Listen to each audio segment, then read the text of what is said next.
And good morning, everyone. Richard Copperthwaite for Northwest Access TV. Thanks for joining us for another For the Record St. Albans Today show. Happy to have St. Albans Mayor Tim Smith.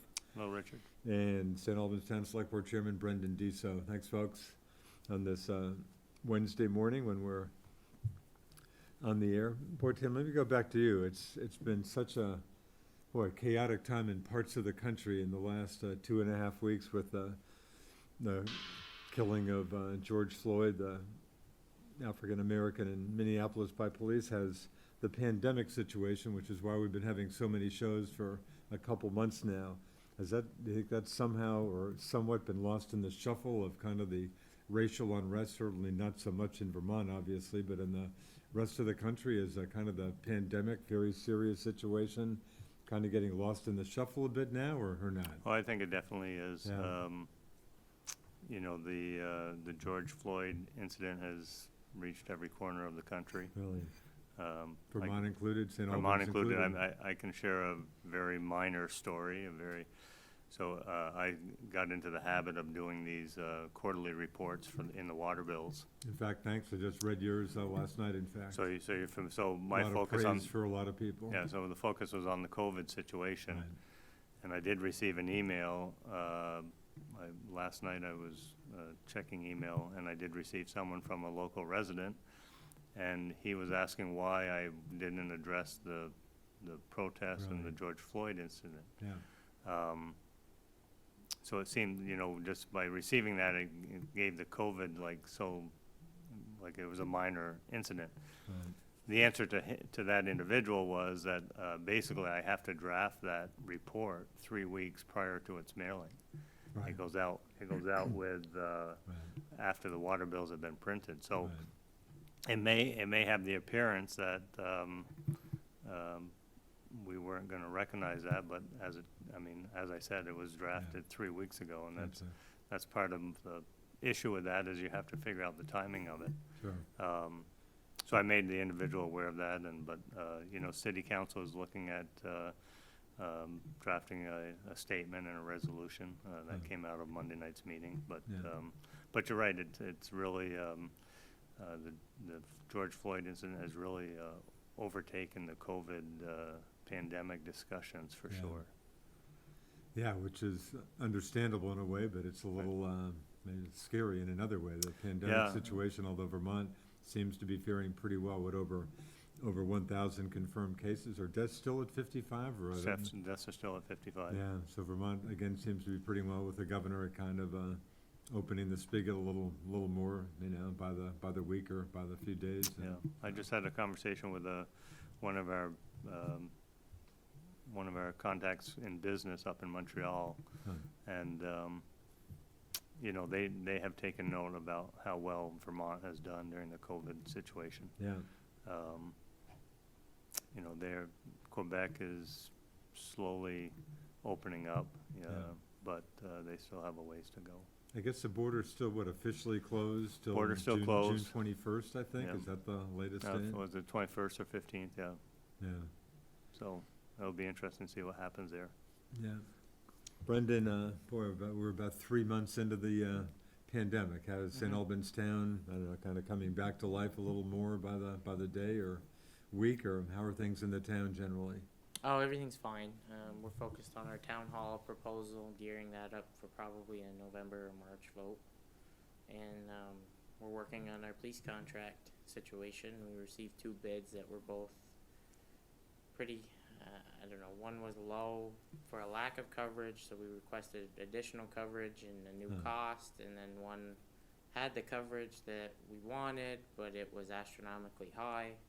So we've been going back and forth, and it's dominated a lot of my nights. You touched on that last week. Anything more specific you can say? Of course, the 2 bidders, obviously, St. Albans City, St. Albans PD, and Franklin County Sheriff's Department. The board met Monday night in executive session, and we pointedly decided to be open to anything.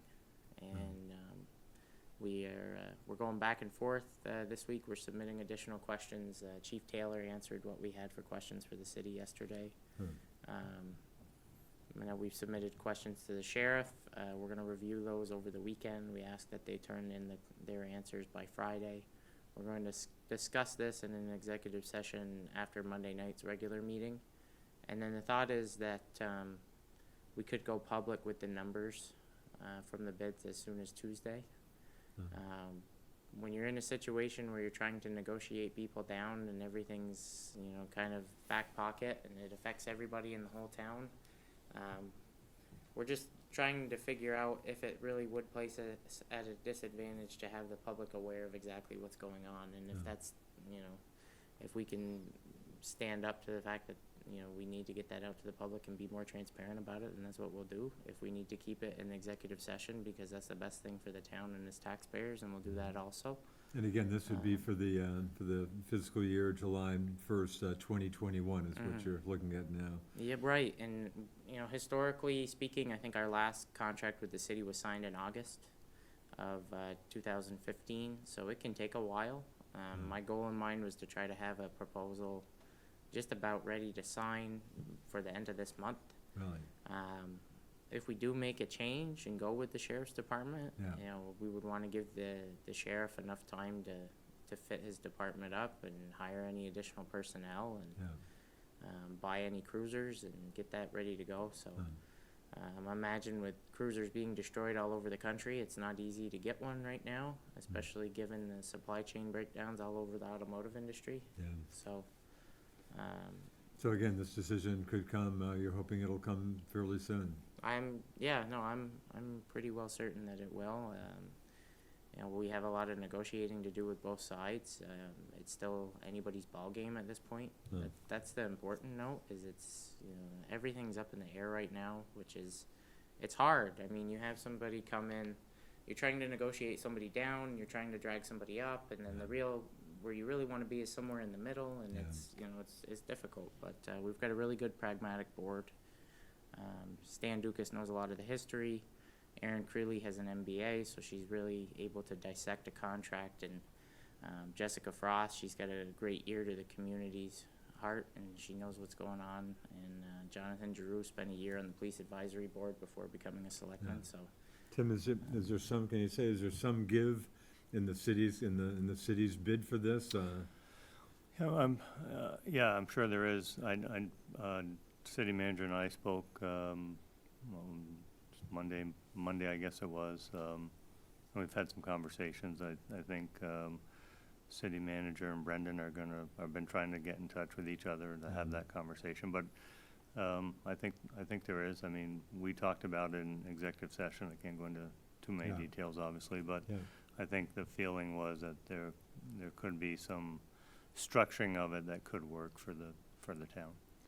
Obviously, if the city did lose the bid to the sheriff's department, obviously that would mean, I can only assume, downsizing, maybe a significant that's part of downsizing of the city PD. Yeah, definitely. I mean, that's part of the discussion. I mean, we have some vacant positions now, but it may include another position or two to be cut. So, again, the city hired an outside firm, whatever, to take a look at the police. Are you getting any information from those folks? No, not yet. I'm not sure what the deadline is for them to be wrapped up and completed. We ultimately will be getting a report. I think a lot of people are waiting for that to see what the and things have changed since we've hired them, obviously. So I think Dom has had some discussions with MRI to talk about some other things that have come into play, mainly due to the George Floyd discussions. Yeah. So I'm not sure what the time frame is, but it'll be something, I think, in July probably. Yeah. Talked about how things are opening up. St. Albans, the community swimming pool, the municipal swimming pool in the news this week. I guess they were looking to open pretty soon. Yeah, the pools, they got it up and running. They've had a few issues with some disappearing water. Oh, really? Yeah, it's levels had dropped quite a bit on 2 days, so we're not really sure what the cause of that was. But it hasn't happened again. So yeah, it was good to see it up and running. It's always nice to see that when you drive by, and a lot of different things are going to be different. Swim team, there won't be any actual meets. Right. You know, swim lessons will be structured differently. The numbers just won't be the same, as would the same with day camp.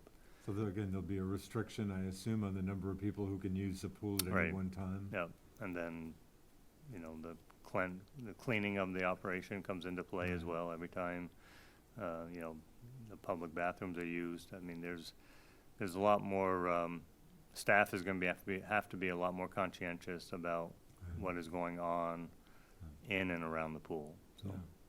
I saw the reference that properly chlorinated water knocks out the virus okay, so that's, you know, if the pool's in good shape, people shouldn't be concerned about. No, I don't, that's my Yeah. understanding as well. You know, it's not so much as the in the pool activity as much as that, as I stated, the outside the pool. Yeah.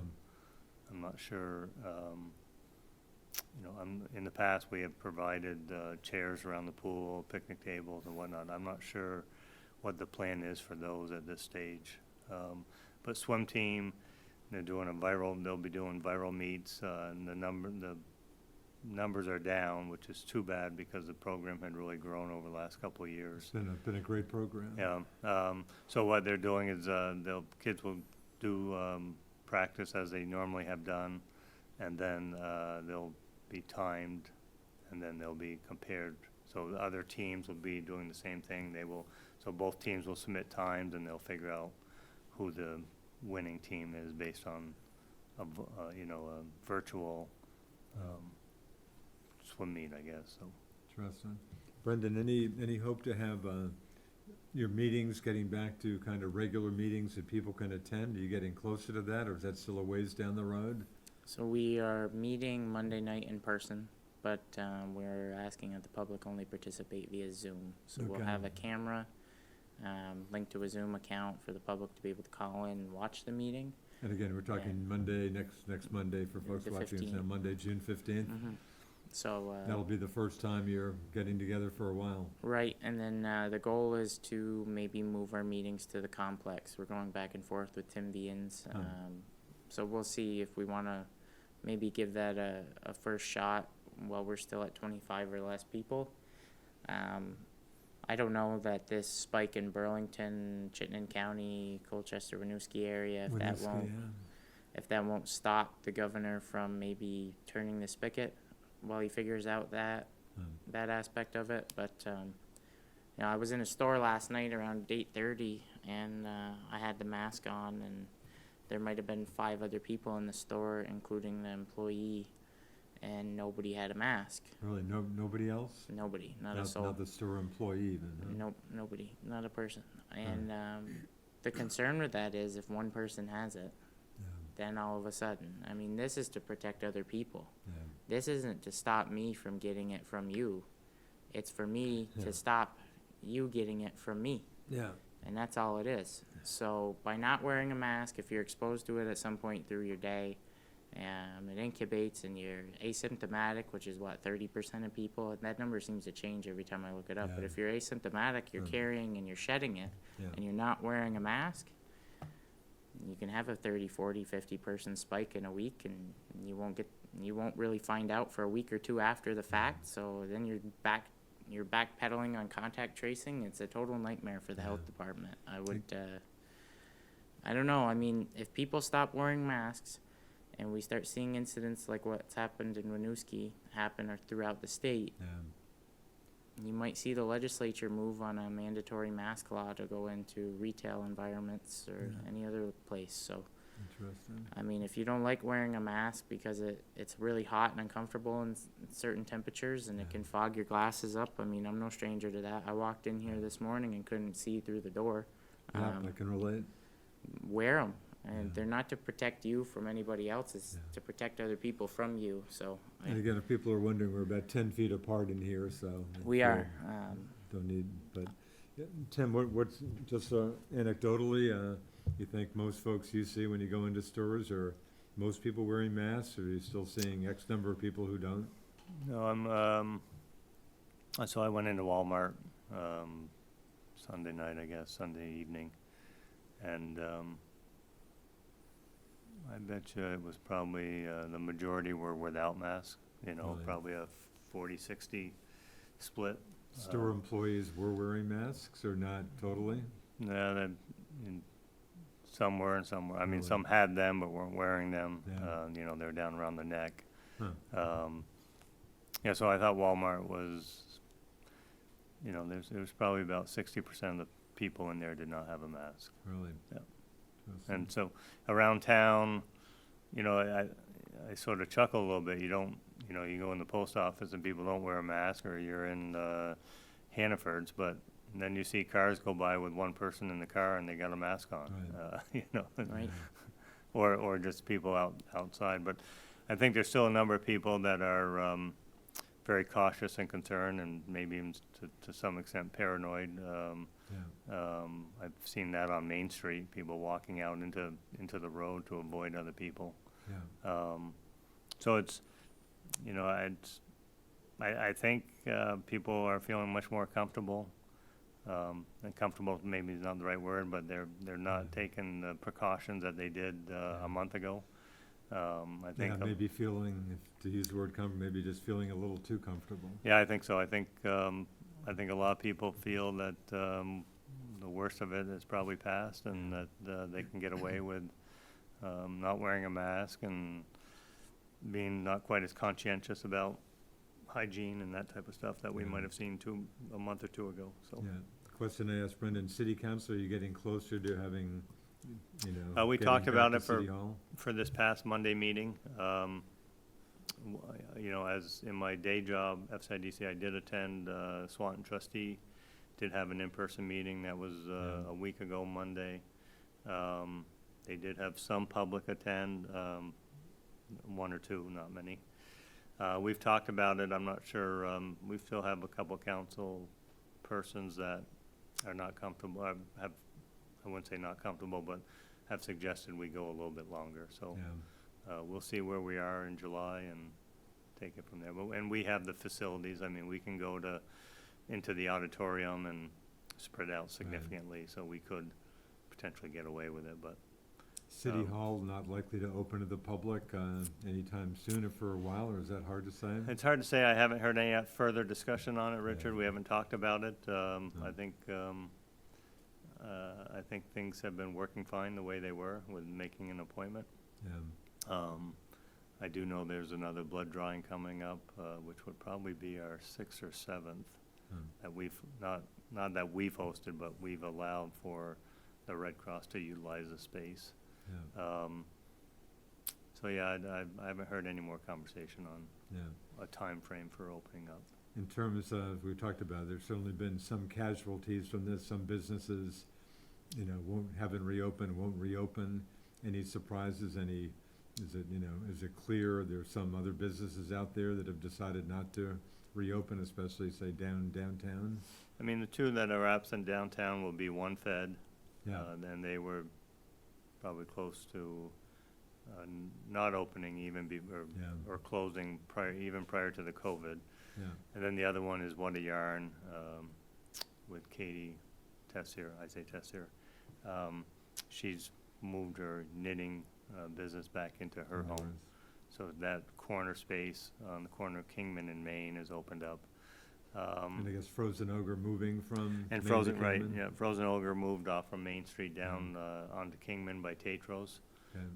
So I think that, you know, Tatros hasn't opened yet, but I spoke with the owner yesterday, and they're looking at, they'd like to get to a point where the governor opens up that spigot a little bit more, and you can have more than, you know, 25%. Yeah. And that's now happening, so some people can start Yeah, eating inside restaurants. the problem with and- Tatros is it's such a small space that 25% is 8 people. Right. So it doesn't, the economy of scales doesn't work for them Right. in a smaller space like that.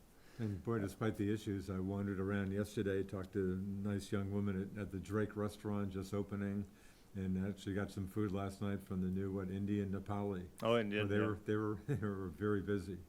My kid loved it. He loves that kind of food, but so interesting in the, just in the face of this, a couple new restaurants jumping into the fray. Yeah, no, it's, we've eaten at the Drake as well. They're very nice people. Yeah. They've done a great job setting up the operation. So, you know, and the key for us downtown, I think, is in many cases the weather. Yeah. You know, you look at this past weekend, things were hopping and everyone was sitting outside. Weekend before, when you had the downpour on Friday night, you know, it puts, no pun intended, but it puts a damper on that activity. Yeah. So yeah, the weather plays a key role in how successful they are on those given weekends, for sure. Brendan, the Bay's certainly a busy place. I cruise down by there pretty much every day, but of course Bayside doing some, walked in there yesterday, doing some folks dining out on the porch. The Creamy Stand gets plenty of business. Boy, like I said, I go through there pretty much every day, just a concern about traffic and all the people, but it just anecdotally anyway, it seems like, you know, most traffic realizes there's a lot of activity down there. I don't see anything too crazy, but that's just kind of an ongoing concern about the parking issue there. Yeah, I mean, you start to enforce the rules and the laws, which are that people can't park near the Creamy Stand, Yeah. and then people get really mad, you know, and it Now puts a imagine having to walk, again, you have good parking in the park, which is all of about, what, 3 minutes away maybe? But imagine having to walk 3 minutes to get a Creamy. That's asking a lot, I guess, huh? I'm kidding. Well, I mean, it is what it is, but, you know, last year we had asked the PD to start enforcing that and writing tickets, because, you know, if you swing around that corner and you're not from the area and you're headed to the park or Kilcare, or you're loaded with a boat and you're headed to the Hathaway Point boat launch, and there's a line of kids walking across the street with their parents in the crosswalk, and visibility isn't that great, especially if there are cars parked at the pumps. So it's, you know, it's a dangerous situation. The town had entered into, you know, we had consented to start negotiating to take over Route 36 or Lake Road as a Class 1 town highway, and that when you do that, you get to negotiate with the state. If we take over maintaining this road in perpetuity, you will pave it every 20 years, and you will do such and such a thing before. Yeah. So we had identified that we wanted the state to alleviate any stormwater MS4 concerns with that road, and then we wanted to do a four-way intersection at that sharp corner and really formalize it and put in curbing, and then the thought was at the same time add parking. So the Bay Store would probably lose the ability to be able to come in and out wherever you please, which is probably not a bad thing, but we'd get them parking as part of this equation nearby that would be legitimate and would never be able to be taken away. So talked with the owners at Bayside, you know, they seem to be genuinely for anything that will make the Bay look and feel better. Yeah. So, you know, they've said before they'd lose some parking spots if we formalize that intersection, but that they're fine with it as long as it looks nice. So we'll just have to continue. Looks like the marina's getting some decent business. Yeah, I mean, we just hope that they do as well as possible. I mean, that they invested over $3 million in the town, and anytime a private sector business owner decides to do that, we wish them nothing but the best. I mean, you know, it's a rough few years. You know, we'll see what happens this year. I hope they fill right up. I know they have a good deal going on. It was $2,500 for a slip, no matter the length of your boat, through the end of the year. Oh, really? I know he does an early bird special towards the end of the summer too. If you pay, you get another couple of months, and then all of the next season. Kind of like golf, kind of like the golf membership I happened to grab last year at Champlain. That's good. You remember this year, Richard? I'm an official. I probably played more golf this year than I played all of last year, which was very little. So yep, I am a card-carrying member at Champlain. Literally. Mike Smith's been the guy in the Mike pro Smith. shop. He said, when I walked by Mike the other day, and he said, Richard, I not forget his name, my guy in the pro shop at Test. I said, at Test, yeah, how to spell your last name. Hopefully he didn't do too badly, but. No. Hey, Brendan, what about Kilcare, a place I'm at pretty much every day in Burden Island? State parks officially are opening June 26th. You can walk into the parks all winter for that matter. I assume, it sounds like the tent camping. I just haven't heard much about Burden Island. I'm assuming Haven't heard. tent camping. Tim, have you got any handle on Burden Island? I'm assuming tent camping's good, but I think the cabins are not going to open, I think that's been the. but I've wi- heard nothing specifically. I thought briefly I'd heard where the tent camping was gonna be open up on the I think we're 26th. talking and- at least and tent camping, for- but maybe just tent camping. but I For don't- Vermonters, anyway. And the Island Runner, I can only assume will be back in service if that's happening, obviously. Yep. Boy, I've got a headline in the Wall Street Journal from a week or two ago, kind of a scary front page headline. Economy setback seen taking 10 years to end. I know you've talked locally, maybe like couple, 3 years. Have you got any better feel for how long it'll take to hopefully get back Well, to close to where we were? You're talking locally? This is I'm asking you about the law. I wouldn't expect Yeah, you to tell me about the I've country. said from day one, 2 to 3 years to Yeah. get back to where we might have been last July. Does that still sound about right to you? I think so. I hadn't heard 10 years. Again, a national story, obviously. You know, I was actually surprised that, I don't watch the stock market every day, but it was at The market's hanging in pretty well so far. 27,000 yesterday, and, which totally surprised me. I mean, Yeah. we peaked out at 29, Yeah, and we're not far from that. not too far from I'm not sure what, it, yeah. you know, and there's been a lot of turmoil. I mean, and it's Yeah. for it to be able to hold on to 27 is, in Yeah. my mind, unbelievable. Yeah, I hear you. I sat through a part of a webinar. I couldn't stay through the whole thing, and the two things were interesting about it, or three. One was, this gentleman thought, an economist thought that we would be back to close to production levels within a year. Huh, And that's really? under the assumption that a vaccination is found. Yeah. The other thing that I thought was very interesting, and he used the terminology reshoring, which I had not heard before, but Reshoring? reshoring is bringing jobs back from China and overseas. Oh, really? Huh. And his prediction was that we would reshore 6 million jobs coming back to the U.S. to produce U.S.-made products, and to, the other piece of that is that there's going to be a huge need for warehousing. So a lot of this PPE discussion, and now once we start building up an inventory, it's going to be like emergency management type stuff, that all these will be in warehouses and stored across the country. You know, no one really knows when the need will arise for it again, but the materials will be produced and will be stored across the country. So warehousing of that equipment will play another part of improving the economy, rental space, and that type of stuff. So, Interesting. so I thought it was interesting, the reshoring piece, and then you know, he predicted 12 to 18 months. So, Really? yep. Interesting. Brendan, down to just about a minute or so. Anything you want to quickly touch on that we haven't talked about? Yeah, I mean, we should talk about the protests that are happening all over the country, and, you know, with George Floyd's funeral was, what, yesterday, the day Yesterday. before? So, Yesterday in Houston, yeah. you see the NFL, Roger Goodell put out a video statement about how, oh, shucks, we were wrong about Of course, oppressing didn't black happen to people. mention one Colin Kaepernick. No, he didn't. The NFL is not a leader.